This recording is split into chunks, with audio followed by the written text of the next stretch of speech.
Salut tout le monde, j'espère que vous allez bien. Aujourd'hui on se retrouve pour une nouvelle vidéo où je vais vous présenter un SARM. Donc on va parler aujourd'hui du S4, aussi connu sous le nom de Andarine. Donc qu'est-ce que l'Andarine? L'Andarine, qui a un nom de code de développement GTX 007, développé par la compagnie GTX, qui est la compagnie qui a également créé l'Ostarine. Donc c'est un modulateur sélectif des récepteurs aux androgènes, SARM, qui a été développé pour le traitement de conditions telles que la fonte musculaire, l'ostéoporose et l'hypertrophie bénigne de la prostate. Alors, ce qu'il faut savoir sur l'Andarine, c'est que c'est un agoniste partiel du récepteur aux androgènes AR, donc ce n'est pas un agoniste complet. Il est actif par voie orale.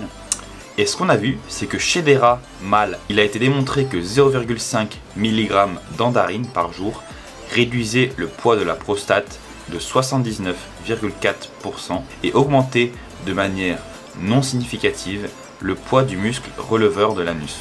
Donc chez les rats mâles castrés, cette dose n'a restauré que 32,5% du poids de la prostate, mais 101% du poids de ce muscle. Donc cela suggère que l'Andarine est capable de bloquer de manière compétitive la liaison de la DHT, donc dihydrotestostérone, à ces récepteurs cibles dans la prostate, mais ces actions agonistes partielles au niveau du récepteur aux androgènes préviennent les effets secondaires associés aux anti-androgènes traditionnellement utilisés pour le traitement de l'hypertrophie bénigne de la prostate. En effet, les anti-androgènes classiques vont avoir tendance à diminuer votre masse musculaire, alors que ici, l'Andarine va permettre d'avoir les effets positifs des anti-androgènes classiques sans pour autant affecter votre masse musculaire et osseuse. Quels sont les effets positifs de S4 ou Andarine? Premier effet, il augmente la masse musculaire avec une sélectivité élevée. En effet, l'activité anabolique de S4 est beaucoup plus sélective que la testostérone et est accomplie avec un effet relativement mineur sur la taille de la prostate et d'autres tissus affectés par les androgènes, comme les follicules pileux.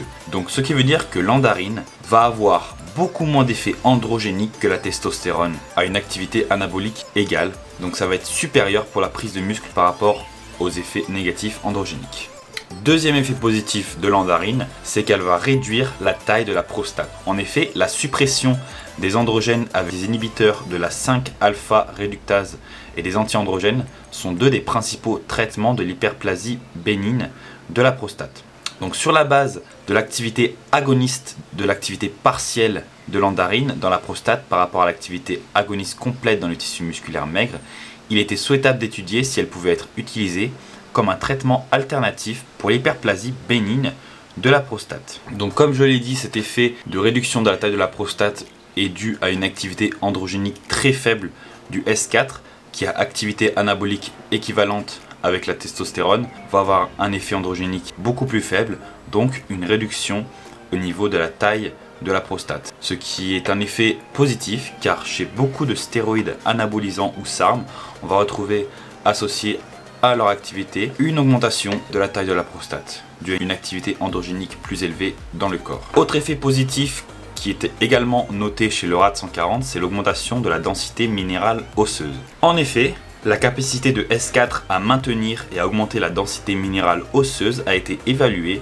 dans plusieurs modèles animaux précliniques. Chaque étude animale a déterminé que le S4 induit des effets anabolisants dans les os, prévient la perte osseuse et augmente la densité minérale osseuse globale. Autre effet, le S4 peut améliorer la perte de graisse. Donc dans une étude menée sur des rats femelles ovario-ectomisés, le traitement S4 a maintenu la densité minérale de tout le corps et des os trabéculaires, le contenu cortical et l'augmentation de la résistance osseuse tout en réduisant la graisse corporelle. Donc la teneur en graisse corporelle peut être influencée par une variété de facteurs indépendamment de l'administration de S4 et il existe des données à l'appui que l'Andarine n'a aucun effet sur l'amélioration de la perte de graisse. Personnellement, je crois que l'effet positif de l'Andarine sur la graisse corporelle, c'est un résultat qui est indirectement lié à l'augmentation de la masse musculaire qui va ensuite augmenter le métabolisme et entraîne donc une perte de graisse au repos plus importante, une augmentation de la dépense énergétique quotidienne totale. Donc par conséquent, le S4 il va augmenter le taux de métabolique de base indirectement et va induire perte de graisse par ce biais-là. Donc quels sont les résultats couramment reportés par les utilisateurs récréatifs du S4? Les résultats de l'Andarine les plus fréquemment rapportés chez les utilisateurs récréatifs, donc tout d'abord des gains musculaires et de force significatifs, une augmentation des détails musculaires, de la sèche et de la vascularité, ainsi qu'une amélioration globale de la composition corporelle. La dureté et le gain musculaire maigre et sec sont les principaux attraits de S4 pour les utilisateurs récréatifs. Une chose importante à noter est que tous les SARM ne fonctionnent pas de la même manière malgré l'exercice d'une activité anabolique qui est la même. Donc chaque SARM a une façon différente d'affecter le corps car ils ont chacun leurs propres effets de transcription anabolique ainsi que la puissance spécifique individuelle et le niveau de sélectivité des tissus. Les résultats d'un SARM comme l'andarine vont être différents de ceux que vous pouvez obtenir avec l'ostarine ou le LGD 4033 par exemple. Donc milligramme pour milligramme, l'andarine n'est pas aussi puissant que le LGD 4033, mais c'est toujours un agent de renforcement musculaire efficace tout en étant simultanément moins suppressif que le LGD. Le LGD, je vais y revenir dans une prochaine vidéo. Le S4 est communément appelé un SARM de sèche en raison du détail musculaire apparent unique qu'il fait ressortir à des faibles niveaux de graisse corporelle, donc similaire au stéroïde Winstrol. Donc comment S4 va différer par rapport aux autres SARM? Alors, bien que le mécanisme par lequel l'andarine exerce une activité anabolique au niveau du récepteur des androgènes est le même que les autres SARM, il conduit à des effets différents sur la composition corporelle. L'andarine diffère de la plupart des SARM, à part le S23, en particulier en ce qui concerne l'aspect, on va dire, cosmétique qu'il donne qu'aucun autre composé ne peut sembler reproduire. Donc l'aspect dur et sec que l'andarine peut apporter aux muscles n'est égalé par presque aucun autre SARM. L'andarine n'est pas un constructeur pur et il est plutôt comparable à quelque chose comme une dose modérée de Winstrol comme je l'ai dit précédemment. Donc le Winstrol qui est un stéroïde couramment utilisé en phase de pré-compétition pour augmenter l'aspect dur et sec du muscle. Donc il va être utile quand l'individu sera déjà à des niveaux de sèche importants. Alors au niveau du dosage, des doses de 25 à 100 mg par jour sont couramment utilisées dans un contexte récréatif à des fins de renforcement musculaire. Il n'y a pas de dosage thérapeutique établi avec le S4, donc en général il est conseillé par les utilisateurs de diviser la dose quotidienne tout au long de la journée pour maintenir des niveaux de concentration dans le sérum sanguin stable compte tenu de la demi-vie du S4 qui est de 4 heures. Donc de manière anecdotique, le S4 présenterait des rendements décroissants à des doses supérieures à 100 mg par jour. Donc 100 mg par jour est couramment appelé dosage sweet spot, point idéal de dosage. Des effets secondaires sur la vision, donc je vais y revenir plus tard dans les effets secondaires, ont été signalés chez un nombre important d'utilisateurs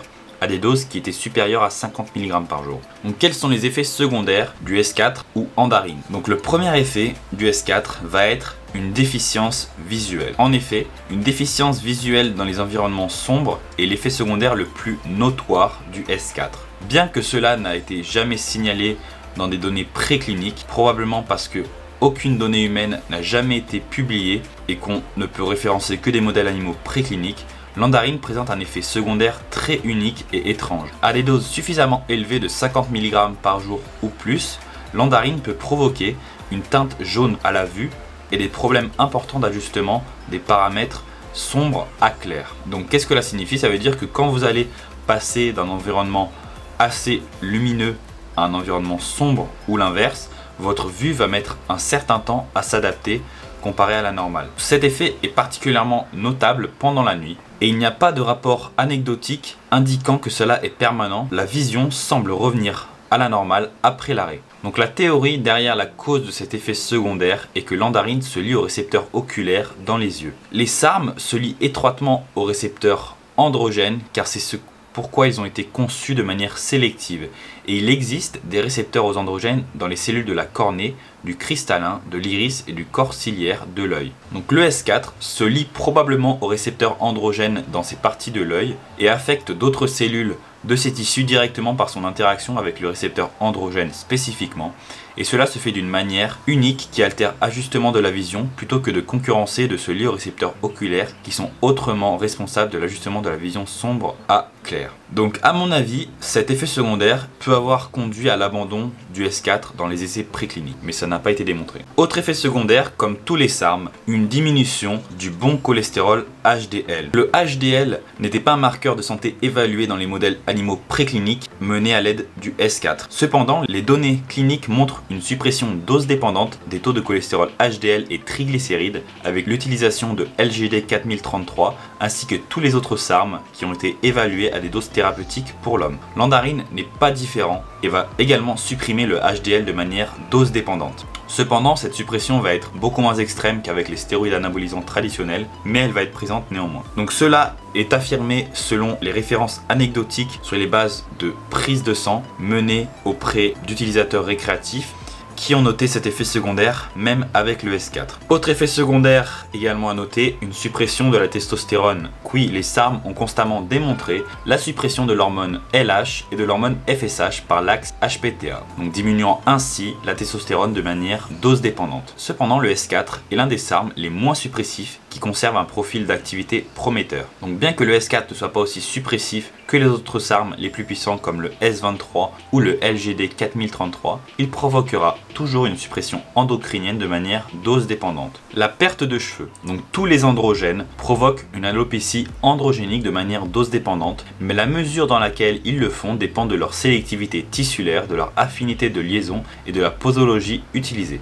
En général, le S4 ne devrait pas provoquer de la progression de la perte de cheveux et il peut favoriser même son inversion dans une certaine mesure en raison de la suppression endogène des androgènes, donc la diminution de la testostérone naturelle et du DHT que l'andarine provoquera notamment. Et enfin, dernier effet secondaire, une toxicité hépatique. Donc les niveaux d'AST et d'ALT n'ont pas été évalués dans aucun des modèles animaux précliniques avec le S4 et nous ne pouvons pas avoir ces données. On ne peut que extrapoler les données d'autres essais cliniques avec des SARM qui sont similaires. Dans un essai avec l'ostarine mené sur des humains, un SARM qui est très similaire à l'andarine est développé par la même société. Donc des augmentations de courte durée de l'ALT au-dessus de la limite supérieure de la normale ont été observées. Donc compte tenu de cela, il est possible que le S4 puisse également élever les niveaux d'ALT et présenter un certain degré de toxicité. En ce qui est de mon expérience personnelle avec le S4, pour moi c'est le SARM le moins puissant de tous que j'ai pu utiliser. Donc j'ai utilisé le S4 une fois l'année dernière sur une cure de 12 semaines à des doses de 50 à 75 mg par jour. Alors qu'est-ce que j'ai noté personnellement? Donc une recomposition corporelle légère. Mon poids n'a pas bougé, j'ai peut-être eu des muscles un peu plus durs, un peu plus secs. Sinon, je n'ai pas noté une prise de force significative. Pour moi, c'est l'un des SARM les plus faibles, même bien plus faible que l'ostarine, même à des doses de 50 à 75 mg par jour. Je n'en vois pas vraiment l'utilité, à part si vous êtes en sèche à des taux de body fat très bas, là vous allez pouvoir peut-être retirer des bénéfices. En fait, c'est vraiment le SARM qui m'a le plus déçu de tous. Le SARM que j'aime le moins. Aussi, j'ai noté l'effet secondaire sur la vue qui était vraiment bizarre. Après, on s'y habitue au long de la cure, mais bon. Est-ce que ça en vaut la peine de prendre ce produit pour avoir peu de résultats et avoir voilà cet effet secondaire sur la vue? Vous avez un filtre verdâtre sur les yeux toute la journée. Quand vous passez d'un endroit sombre à un endroit clair, vous mettez un temps fou à vous adapter. Un endroit clair, un endroit sombre, vous allez voir tout noir pendant 1 minute, voire plus. Donc, par exemple, pour l'anecdote, quand j'allais à la salle, donc c'était pendant le 2e confinement, l'année dernière, je passais d'un endroit, donc l'extérieur assez clair, il faisait beau temps, je passe à l'intérieur de la salle. De l'entrée de la salle jusqu'au vestiaire, je ne voyais rien, c'était noir, je savais vraiment pas où j'allais. Jusqu'à ce que je mette mes affaires dans le casier, que je me change, c'était pas vraiment plaisant comme effet secondaire. Après, je connais des gens qui ont utilisé des doses supérieures à 100 mg par jour et apparemment qui ont eu des bons résultats. Mais bon, est-ce que l'effet secondaire en vaut vraiment la chandelle? Personnellement, je ne pense pas. Pour moi, ce SARM n'en vaut pas la peine, à part si vous souhaitez éviter tous les effets androgéniques associés aux stéroïdes et aux SARM, car il semble être le SARM le plus sélectif, mis à part sur les récepteurs oculaires, donc il ne va pas entraîner de perte de cheveux. Il peut même diminuer la progression de la perte de cheveux, comme on l'a vu.